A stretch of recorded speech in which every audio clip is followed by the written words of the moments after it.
Buenas tardes, esto es Día Político por TSI. Hoy vamos a analizar cómo enfrentar integralmente los diferentes temas en el país con el involucramiento de todos los sectores, incluyendo los políticos, después de que pase esta alerta roja del COVID-19. Mientras tanto, yo le presento a usted una entrevista del periodista Tony Munguía con el ingeniero Nehemías Martínez, porque el sector productivo del país, principalmente los productores agrícolas también, están preocupados por esta situación y dan sus puntos de vista sobre esta alerta del coronavirus en Honduras.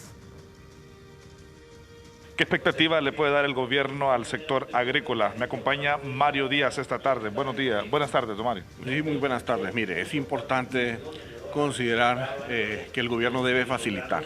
La expectativa nuestra es que el gobierno nos permita continuar produciendo, que nos apoye con el financiamiento requerido, pero igualmente nos permita la circulación, no solamente de los productos, sino que de los insumos y de los productores en sí. Hemos tenido casos en algunos municipios donde limitan la circulación de los productores.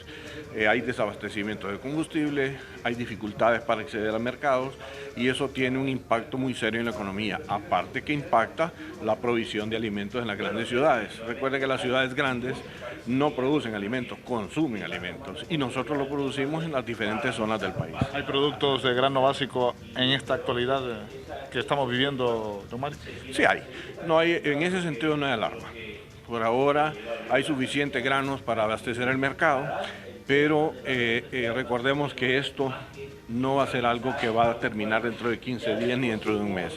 Esto puede durar 6 meses, un año o más y debemos ya, el país debe prepararse para proveer los alimentos, los granos y alimentos para los meses de julio, agosto, septiembre. Los próximos meses, que es lo habitual, hay suficientes granos, pero ya para agosto a saber qué va a estar, cómo vamos a estar. Muchísimas gracias, Mario Díaz, productor agrícola para Día Político. Vuelvo con usted. Buenas tardes. Bueno, es la posición del ingeniero Mario Díaz, ex presidente de Prograno. Hay suficiente granos para abastecer el mercado nacional. Pero ¿qué opina don José Luis Moncada, que también es precandidato del Partido Liberal, sobre estas últimas medidas económicas y también financieras asumidas por el gobierno de la República? Buenos días, Ramón. Buenos días a los televidentes. En primer lugar, recordarles quédense en casa.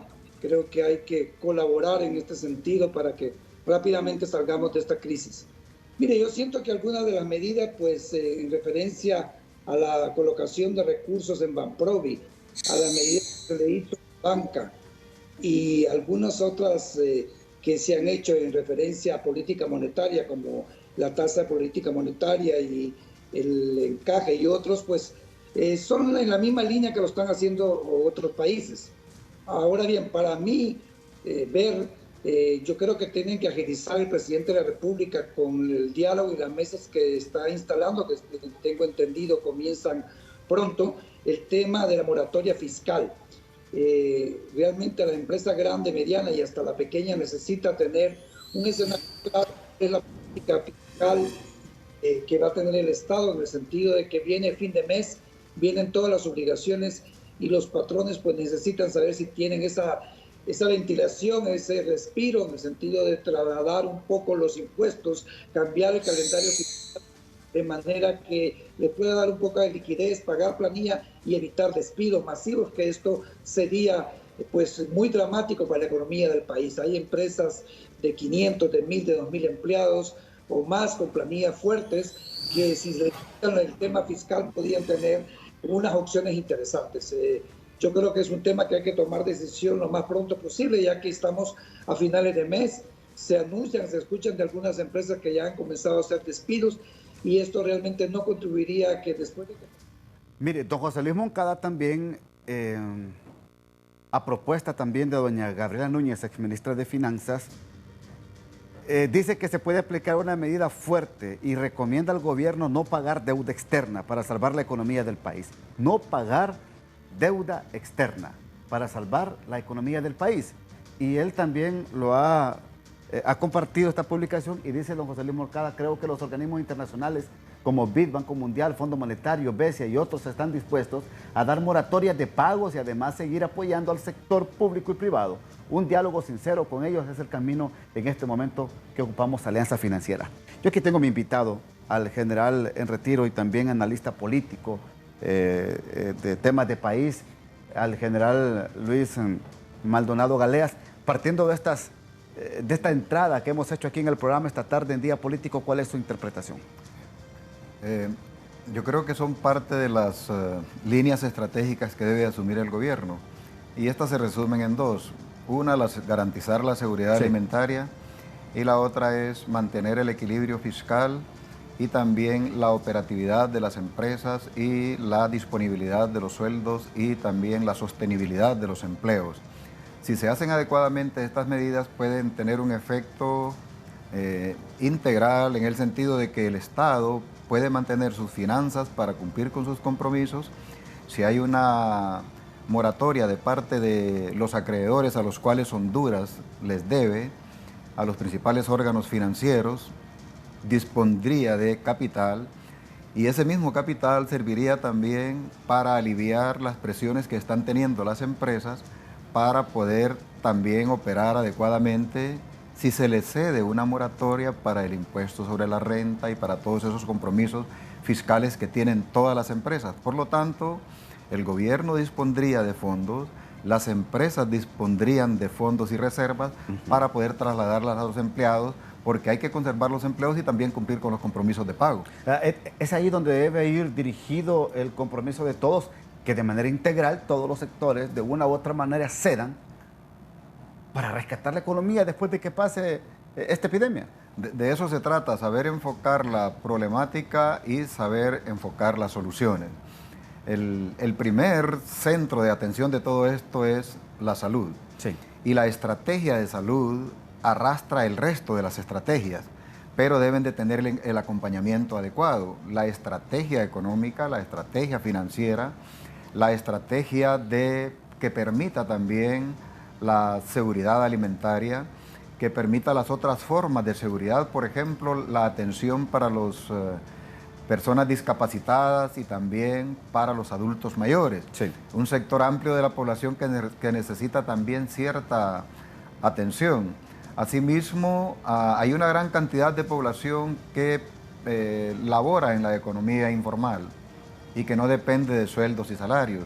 Por lo tanto, hay que hacer un balance en todo esto. La articulación adecuada de las estrategias del gobierno en un gran plan nacional anticrisis es lo que pudiera solventar progresivamente esta situación. Hay un punto clave en esto. Permítame, pero este plan anticrisis, ¿quién lo debe de coordinar? ¿Solamente el gobierno de la República o es que el presidente ya tiene que involucrar a otros sectores desde ya para escucharlos? Todos los sectores que tienen un nivel de participación en toda la actividad del país, hasta los sectores académicos, los sectores productivos, economistas, colegios de profesionales, deben de ser parte de este gran diseño. No obstante, las grandes líneas estratégicas de acción, pues en este momento ya debe estarlas definiendo el gobierno. Pero en la medida de que se integran los actores, el plan tiene una mayor abarcadura. Hay un detalle que quiero señalar ahorita: las alcaldías municipales. Correcto. Las alcaldías municipales son las responsables de su ciudad, no es el presidente. El presidente es el responsable de la nación, de Honduras, de integrar todas las fuerzas de toda índole que tiene el Estado para poder enfrentar la crisis. Los alcaldes tienen que tener también sus propios planes estratégicos para solventar la situación integral de su municipio.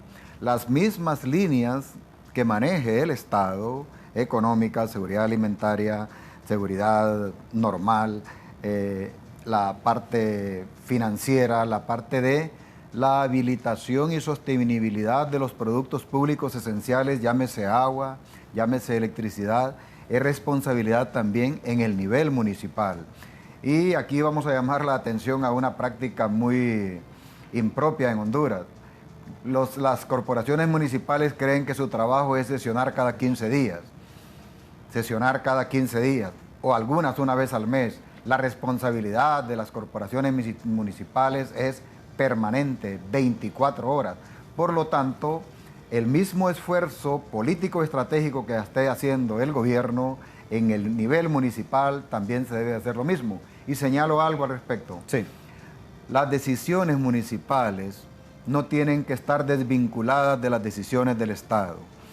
Es cierto, el nivel de autonomía le permite tomar ciertas decisiones, pero deben de ser en el marco del toque de queda, en el marco de las disposiciones generales, de manera de que el plan estratégico municipal se articule con las decisiones del Estado y no choquen, no hayan contradicciones o afecten las decisiones tomadas por el Estado. Perfecto. Vamos a ir a la primera pausa. Antes, la Comisión Permanente del Registro Nacional de las Personas, en conjunto con la Junta Directiva del proyecto Identifícate, integrado por la Secretaría de Finanzas, Secretaría de Relaciones Exteriores, el Programa de Naciones Unidas para el Desarrollo y el Banco Centroamericano de Integración Económica, ha tomado la siguiente determinación. Por la emergencia nacional a causa de la pandemia COVID-19, apoyar el sistema de gestión de riesgos SINAGER, poniendo a disposición el uso inmediato de los vehículos rentados para el proyecto Identifícate, asignándolos en una primera tarea para distribuir alimentos a las personas en riesgo social, iniciando con los asilos de ancianos. Este es el apoyo que hace el Registro Nacional de las Personas al SINAGER en esta crisis. Pausa, ya regresamos.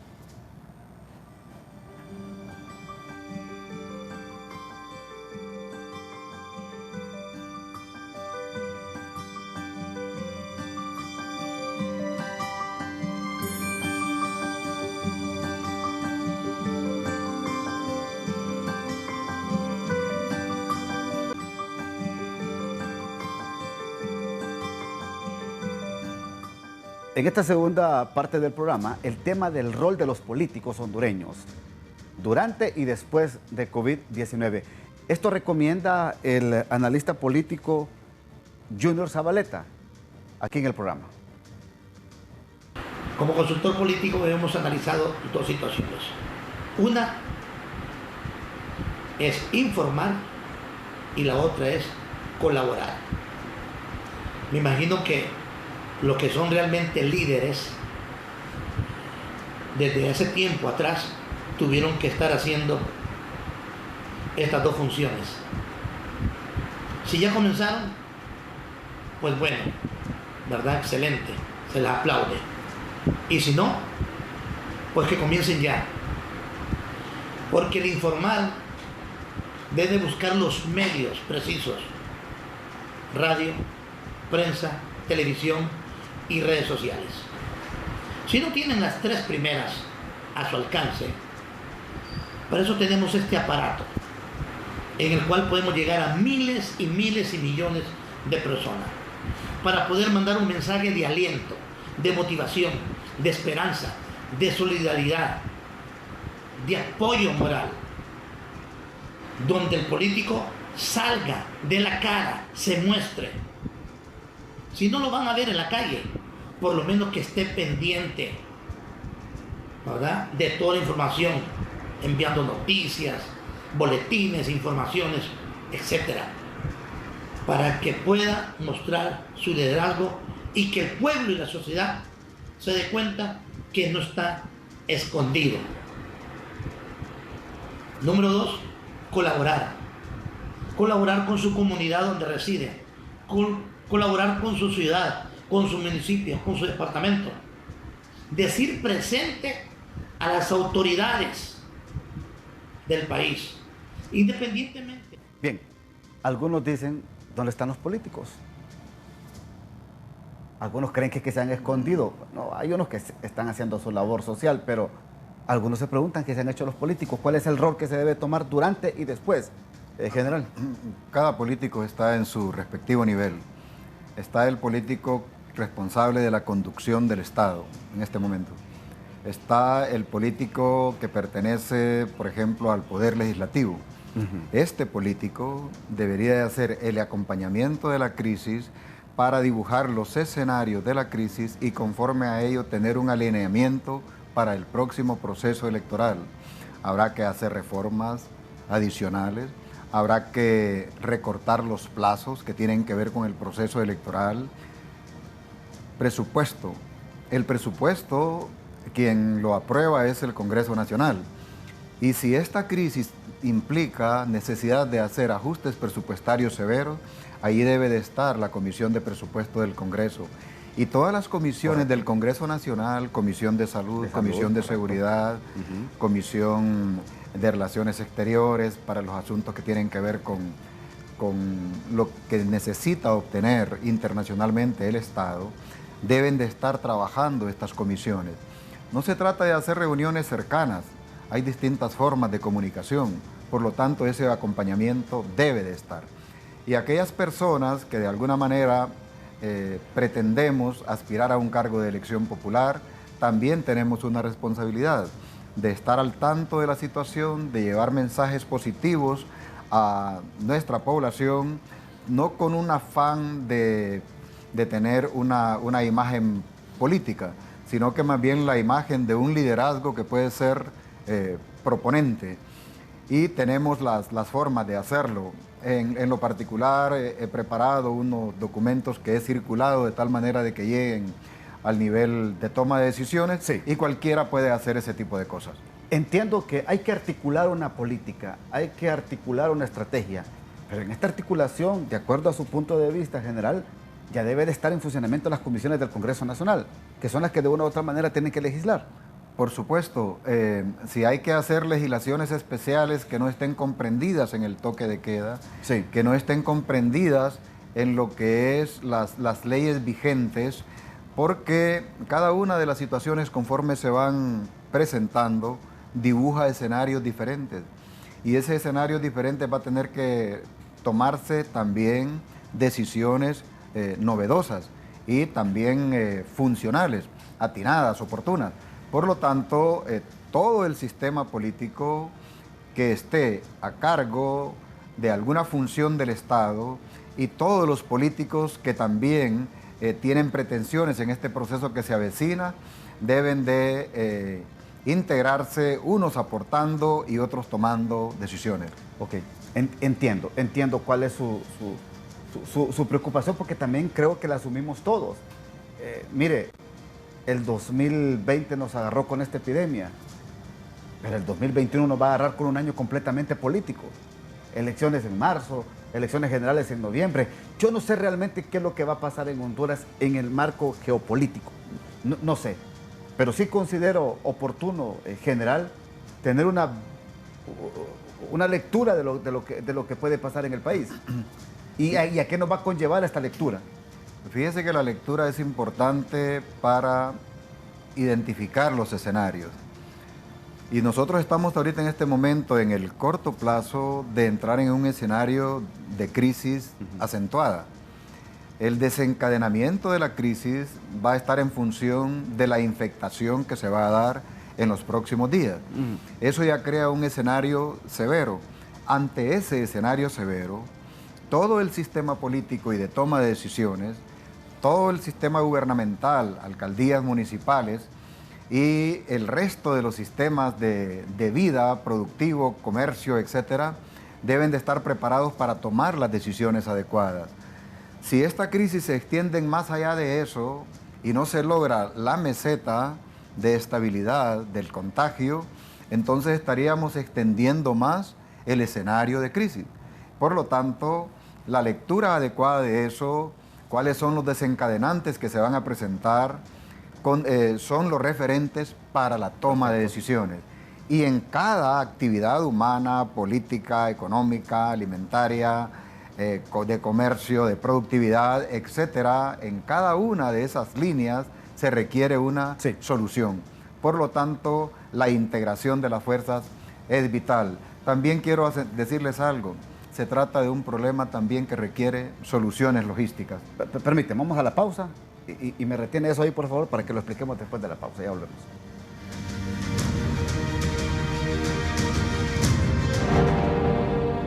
El 1 de julio de 1823, luego de separarse de México, Centroamérica pasó a llamarse provisionalmente Provincias Unidas de Centroamérica y quedó conformada por los estados de Guatemala, Honduras, El Salvador, Nicaragua y Costa Rica. Los colegios magisteriales de Honduras también muestran su preocupación ante esta alerta roja del COVID-19. Preocupación para el sistema educativo del país. Daniel Esponda lee un comunicado a continuación aquí en Día Político. Al Magisterio Nacional y al Gobierno de la República. 1. En vista que será imposible desarrollar el proceso de nombramiento con normalidad, propongo que los acuerdos de los compañeros interinos se prorroguen automáticamente y sin hacer ningún tipo de papeleo para el mes de abril. 2. Que no se hostigue al Magisterio Nacional obligándolo a preparar tareas o asignaciones para los estudiantes.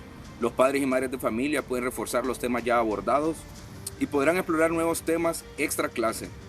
Invitamos a las madres y a los padres de familia a fomentar la lectura de sus hijos en sus casas. 3. Invito a mis compañeros docentes a monitorear la salud de sus educandos y llevar un control de las incidencias.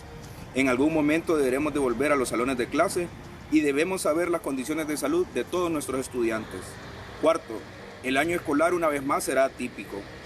Vayamos priorizando los temas y diseñando estrategias para que nuestros estudiantes alcancen las competencias mínimas de cada curso. 5. Seamos solidarios, pero no corramos riesgos innecesarios. Quedarnos en casa es una prioridad. Tegucigalpa, 23 de marzo del año 2020. Bien, en la posición de los colegios magisteriales, en este caso Daniel Esponda, quien es dirigente del COPRUM. Me decía antes de irnos a la pausa, por favor. Sí, yo le hablaba de que la logística adecuada es un componente clave dentro de esto. Por ejemplo, se ha ordenado que para el miércoles se iniciaría la entrega de 800,000 raciones. Sí. Eso es una parte de la logística que es la entrega o la distribución del recurso. ¿Dónde está la reposición de ese recurso? Y cuando desarrollábamos el programa, se hablaba del sistema productivo. Entonces, una de las atenciones que debe tener todo el Estado y sociedad, es garantizar el sistema productivo y la comercialización, de tal manera de que el Estado pueda disponer de las suficientes reservas estratégicas alimentarias para que en otro momento, en caso de que se acentúe la crisis, tenga la disponibilidad, pero también darle sostenibilidad y fluidez al sistema productivo, de tal manera de que en el otro momento ya se tenga disponible lo que haya necesidad de distribuir. Y reitero otra vez esto, algunos alcaldes están bloqueando las entradas Correcto. a sus municipios, pero eso también puede provocar el impacto de bloquear la fluidez del sistema productivo. Por eso es que digo de que toda la articulación del plan de gobierno, del plan del Estado, debe de garantizarse con los planes municipales.